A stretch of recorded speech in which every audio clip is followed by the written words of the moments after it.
Ajay Edward अनि हाम्रो पार्टीले दार्जिलिङ नगरपालिकाको चुनाव जितेपछि अब कस्तो हुनेछ त पहाडको राजनीतिक समीकरण? कुन मोडमा आएर खडा भएको छ दार्जिलिङ पहाडको राजनीति अनि कुन मोड लिनेछ यसले? कस्तो हुनेछ पहाडको राजनीतिक दशा अनि दिशा? चुनावमा हार अनि जित बनेका सबै दलहरूको के कस्तो छ चुनौती? नमस्कार, केटिभीमा म यहाँलाई स्वागत जनाउँदछु। आज हामी चर्चा गर्नेछौँ दार्जिलिङ नगरपालिका चुनावको परिणामपछि बनेको पहाडको राजनीतिक परिस्थितिको बारेमा। हुन त अहिले चुनाव परिणामपछि पहाडमा तृणमूल नेता तथा उम्मेदवार मिलन डुक्पाको छोरीले अर्को पार्टी प्रजातान्त्रिक पार्टीका उम्मेदवारलाई धम्की दिएको र भाजपाकै उम्मेदवार नारायण छेत्रीले सांसद राजु विष्टलाई पठाएको भोइस मेसेज भाइरल छ, चर्चा छ। तर यस्ता भाइरलहरूको चर्चा नगरौँ। यस्ता साना साना घटनाले छिटो चर्चा पाउँछ, छिटो बिलाएर पनि जानेछ। हामी केही सिरियस कुरा गरौँ। दार्जिलिङ नगरपालिका चुनाव परिणामपछि धेरै लामो समयदेखि अन्योलताको बादलभित्र रुमुलिएर बसेको पहाडको राजनीतिक परिस्थितिबाट अब बादल हट्ने प्रक्रिया सुरु भएको देखिरहेका छौँ। भनौँ धेरै लामो समयदेखि अनिश्चितताको घेरामा रहेको पहाडको राजनीति अब केही सङ्लिएर जाने छाँट देखिएको छ।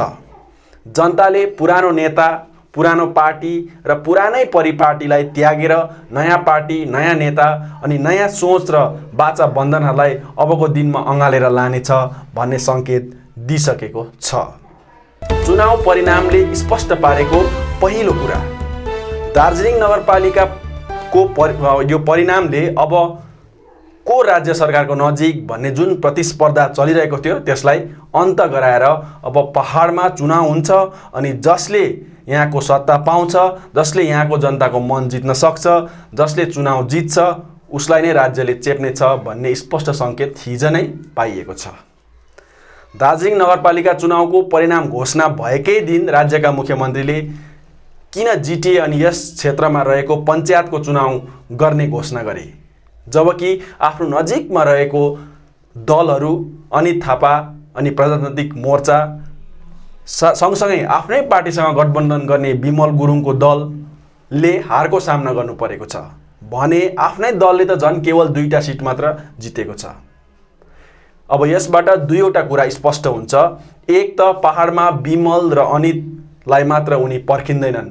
जो पहाडको सत्तामा आउँछ र जसले पहाडको जनताको मन जित्नेछ उसँग नै मिलेर काम उनले र राज्य सरकारले गर्नेछ भन्ने स्पष्ट सङ्केत पाइएको छ। दोस्रो कुरा, दार्जिलिङ नगरपालिका चुनावको परिणामपछि चुनाव गर्ने घोषणा उनले किन गरे भने उनले देखे पहाडमा अब दिनोदिन भाजपा र यसका गठबन्धन दलहरूको जनाधार खस्किएर गएको छ। भाजपाले गरेको झुटको खेतीको फसल अब पाकेर जनताले भाजपासँग मोहभङ्ग गरेको स्पष्ट सङ्केत दार्जिलिङले यो चोटि दिइसकेको छ। ममता ब्यानर्जी चाहन्छ पहाडमा भाजपा र यसको गठबन्धनमा रहेका दलले पहाडको सत्ता नहत्याउन्। अरू एबीसीडी कसैले पनि पहाडको सत्ता पाउँदा उनलाई कुनै समस्या छैन। त्यसैले उनले हिज पञ्चायत अनि जिटिए चुनावको घोषणा गरे र यस घोषणापछि अब रहेको जुन 3वटा नगरपालिका छ पहाडको त्यो चुनाव पनि सही समयमा हुनेछ भन्ने सङ्केत पाइसकेका छौँ। दार्जिलिङको चुनाव परिणामले स्पष्ट पारेको दोस्रो कुरा, राज्यकी मुख्यमन्त्रीलाई स्पष्ट थाहा भएको छ पहाडमा तृणमूल फस्टाउने छैन। तृणमूलले जनाधार कहिले पाउने छैन। यहाँको कुनै पनि क्षेत्रीय दलसँग मिलेर नै काम गर्नु पर्नेछ भनेर उनले बुझिसकेका छन्। नत्र जिटिएमा आफ्नै दलको एकजना नेतालाई अध्यक्ष बनाएर राखे सारा पहाडलाई रातोरात तृणमूल बनाउन सकिन्थ्यो। तर त्यसरी जनताको मन भने जितिँदैन, न त चुनाव नै जितिन्छ। अब सोझै तृणमूल काङ्ग्रेस दल गर्ने अनि तृणमूल काङ्ग्रेससँग मिल्ने दलहरूले र नेताहरूले यो कुरा बुझ्नुपर्ने विषय बनेको छ। चुनाव परिणामले स्पष्ट पारेको तेस्रो कुरा, एउटा सांसद जित्न र आफ्नो राजनीतिक दुनो सोझो गर्न भाजपा र यसका गठबन्धन दलहरूले विशेष रूपमा गोरा मोमोले गरेको झुटको खेती लटरम्म पाकेको छ। हावा मिठाईबाट फुस्स गरेर हावा गइसकेको स्पष्ट सङ्केत भइसकेको छ। हुन त गर्ने होइन, तर अझै पनि 11 जातको जनजातिको मुद्दा र पिपिएसको मुद्दा छिनाफाना भएन भने भाजपा र गोरामुमुको शून्य आउने जुन यो प्रक्रिया छ दार्जिलिङमा त सुरुवात मात्र हो, अन्य ठाउँमा यो कन्टिन्यू रहनेछ। क्रामाक्पा, गोरानिमो, गोर्खालीग, सुमोटी मोर्चा अनि अन्य गठबन्धन दलहरू त अहिले नै हराइसकेको भान भइरहेको छ भने यही रीतले त अब कहिले बौरनी पनि छैन। पिपिएसको लागि वार्ता, जनजाति मुद्दाको लागि आरजीआई र के कमिटी बनाउने काम केवल जनताको आँखामा धुलो हाल्ने काम मात्र हो भन्ने प्रमाण त दार्जिलिङ नगरपालिका जनताले दिइसकेको छ। अब गोरामुमले र अन्य गठबन्धनले जनतालाई ढाँट्नुभन्दा भाजपालाई केही त गरिदेऊ भनेर गुहार लगाउनु नै बुद्धिमत्ता त हुनेछ भने भाजपा र सांसद राजु विष्टले पनि जनताको आँखामा अझै धुलो हालिरहनु भन्दा केही हुन्छ कि हुँदैन सो सत्य बताएर हुन्छ भने केही काम गरेर देखायो भने असल हुनेछ। चुनाव परिणामले स्पष्ट पारेको चौथो कुरा, दार्जिलिङ नगरपालिका चुनावको परिणामले स्पष्ट पारिदियो कि पहाडको जनता 86 को जस्तो र 2007 को जस्तो जनता अब रहेनन्। अलिकति पैसामा बिक्ने, अलिकति भावनात्मक बनाउँदा सेन्टिमेन्टल हुने अनि काम चाहिँ नगरेर मुख मात्र पड्काउने नेता र पार्टीहरूको अब खैरियत छैन भन्ने स्पष्ट सङ्केत पाइएको छ।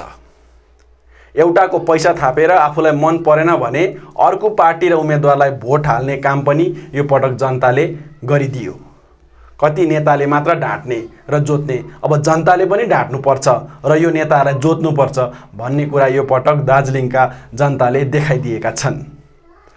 जनताको एक एक भोटमा कस्तो ताकत छ सो यो पालि दार्जिलिङ नगरपालिकाको जनताले नेताहरूलाई प्रमाण गरिदिएको छ। ढाँटेर आश्वासन मात्र दिएर मौरी खाएर नाना प्रकारको स्टन्ट मात्र गरेर जनतालाई लत्याउन सकिँदैन भन्ने प्रमाण यो पटक भएको छ।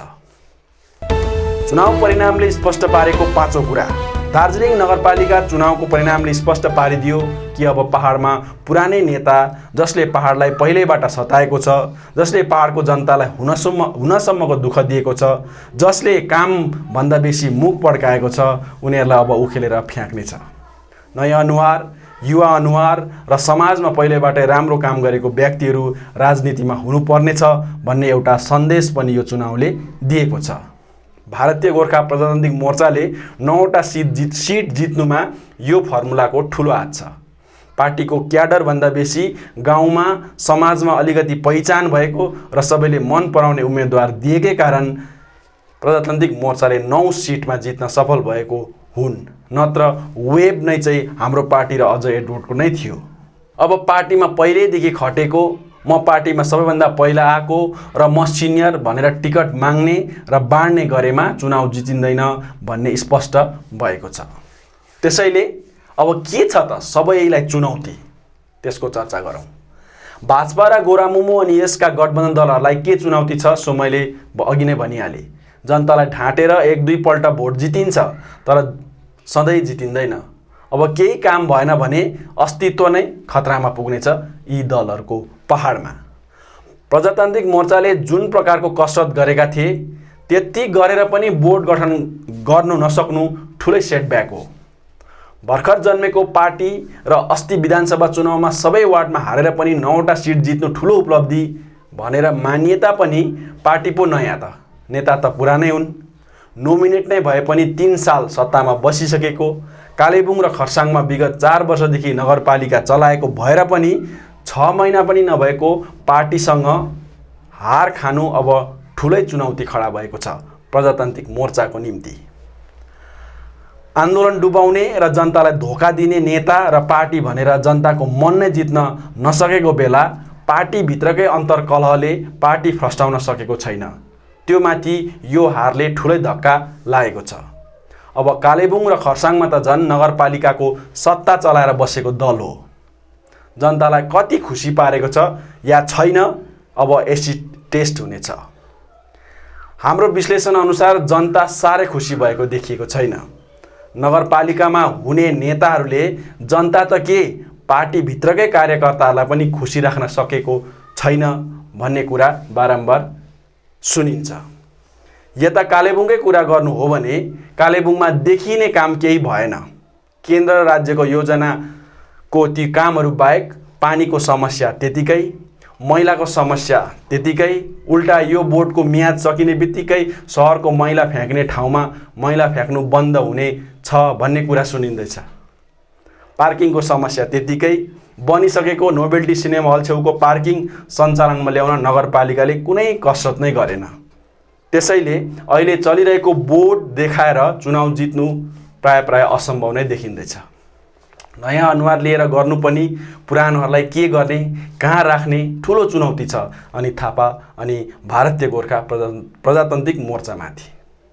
3 वर्ष सत्तामा हुँदा उनको नेताहरूले गरेको करतुत, रातारात धनी बनेको कुरा, नेता कम ठेकेदार बेसी भएको, कि त काम निकालेर पर्सेन्टेजमा बेचेको, पार्टी फन्ड भनेर हाक्का कि 5% र समष्टि फन्ड भनेर 2% उठाएको, यी कुराहरू अनि विधानसभा चुनाव अघि आफू जिटिए अध्यक्ष हुँदा करोडौँको कामको नरिवल फुटाएर जुन प्रकारले ती कामहरूलाई आधाकल्चो छोडिदिएको छ त्यो देख्दा अनि थापा र भारतीय गोर्खा प्रजातान्त्रिक मोर्चाको अघिको यात्रा सजिलो छँदै छैन।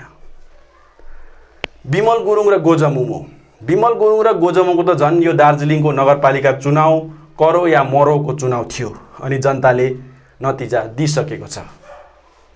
पहिले नै सारा पहाडको जनादर पाएर पनि केही गर्न नसकेको बिमल गुरुङलाई जनताले फेरि मौका दिनेछ भन्ने कुरा अलिक टाढोकै कुरा देखिँदैछ। बिमल गुरुङ र गोजमुमोलाई अब चुनौती होइन, अब त केरियरको सवाल छ। रहेको 1-2वटा नगरपालिका चुनाव पछि त पहाडको राजनीतिमा गोजमुमो र बिमल गुरुङ रहला के भन्ने प्रश्न उठ्न थालेको छ। अब रह्यो जित्ने दल हाम्रो पार्टी र अजय एडवर्ड। जित्ने दल हाम्रो पार्टी र अजय एडवर्डलाई जितेकोमा जति खुसी छ त्योभन्दा बढी चुनौती छ। केही काम गरेर र काम देखाएर उनले सत्ता पाएका होइनन्, तर सपना देखाएर सत्ता पाएका हुन्। अब त्यो सपना पुरा गर्ने ठुलो जिम्मेवार उनमा अनि उनको पार्टीमा छ। जनतालाई सपना मात्र देखाए जनताले के हाल गरिदिन्छ त्यो यही चुनावमा देखिसकेको छ। राजनैतिक रूपमा परिपक्व बनि नहालेका अजय एडवर्डलाई एकातिर राजनीति पनि सिक्नुपर्ने, अर्कोतिर दार्जिलिङ नगरपालिका राम्रोसँग चलाएर देखाउनु पर्ने ठुलो उत्तरदायित्व रहेको छ। सत्ता नहुँदा अरूलाई यो गरेन, त्यो गरेन, यो भएन र त्यो भएन भन्नु जति सजिलो छ त्यति नै गाह्रो त्यहाँ गएर गर्नुहुन्छ। त्यसैले उनको क्षमता के कति छ सो देखाउने ठुलो चुनौती उनमा छ। एकातिर दार्जिलिङ नगरपालिकामा काम गरेर देखाउनु एउटा चुनौती त छँदैछ, अर्कोतिर अब दार्जिलिङबाट सुरु भएको यो वेबलाई पहाडको अन्य ठाउँमा सही तरिकाले पुर्याउने र चाँडै आउने कालेबुङ, खरसाङ अनि मिरिकको नगरपालिका चुनाव पनि जित्नुपर्ने अर्को ठुलो चुनौती छ हाम्रो पार्टी र अजय एडवर्डमाथि। त्यसको लगत्तै पछि जिटिए र पञ्चायत चुनाव हुने भन्दैछ, सो त्यसको लागि पनि तयार हुनुपर्ने अर्को जिम्मेवार छ उनमा। अहिले दार्जिलिङदेखि पहाडको अन्य ठाउँमा उनको सङ्गठन सुरु हुनु त के कतिपय गाउँ बस्तीमा उनको नाम मात्र भर्खर पुग्दैछ, जबकि अरू दलहरूको सङ्गठन छ। त्यहाँ पञ्चायत र अन्य सरकारी योजनाहरूको कामहरू पनि उनीहरूले गरिरहेका छन्। त्यसैले यो सुरुवात मात्र हो हाम्रो पार्टीको। लामो बाटो तय गर्नु बाँकी नै छ। चुनौतीहरू त कति छ कति।